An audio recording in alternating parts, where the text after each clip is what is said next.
আজকে আমি বানাবো পটল ভাপা রেসিপি। প্রথমে আমি এখানে কয়েকটা পটল নিয়েছি, হালকা হালকা করে ছাড়িয়ে নিয়ে ভালো করে ধুয়ে নুন হলুদ মাখিয়ে দেব।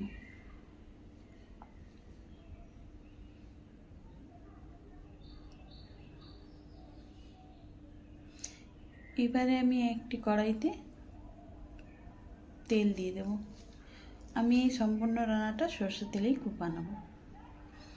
তেলটা গরম হয়ে গেলে আমি পটলগুলোকে হালকা হালকা করে ভেজে নেব, কারণ এটা সবজি তো একটু সবজি গন্ধ করবে, তাই জন্য হালকা করে আমি ভেজে নেব। ভাজা হয়ে গেছে, এবার আমি তুলে নেব।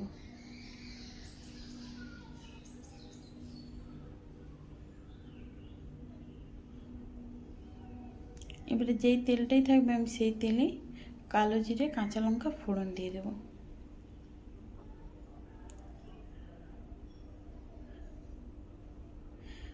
কাঁচা লঙ্কাটা যখন একটু ভাজা ভাজা হয়ে যাবে দিয়ে দেব এখানে হলুদ গুঁড়ো।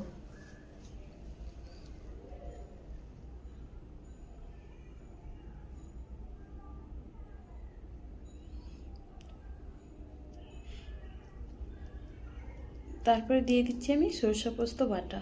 এখানে আমি সরষে আর পোস্ত আগে থেকে বেটে রেখেছিলাম, সেই পোস্ত সরষাটা দিয়ে একটু তেলে ভেজে নেব।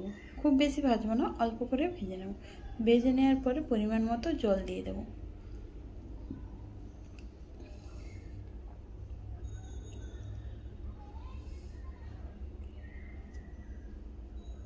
বেশ ঝোলটা একটু ফুটে উঠলেই ভেজে রাখা পটলগুলো আমি দিয়ে দেব, দিয়ে ভালো করে ঢাকা দিয়ে দেব।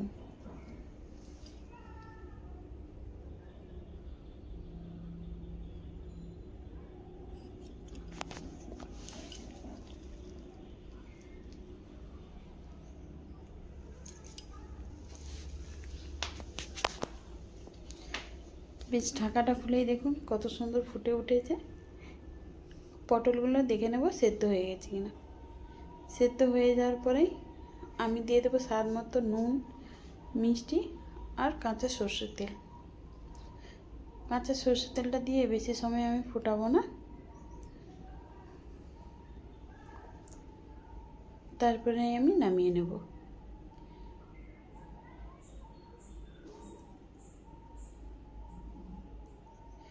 নামিয়ে নিয়ে গরম ভাতে পরিবেশন করুন। এত টেস্টি, এত সুন্দর, বাড়ির সবাই বারবারই বানাতে বলবে পটল ভাপা বানাতে।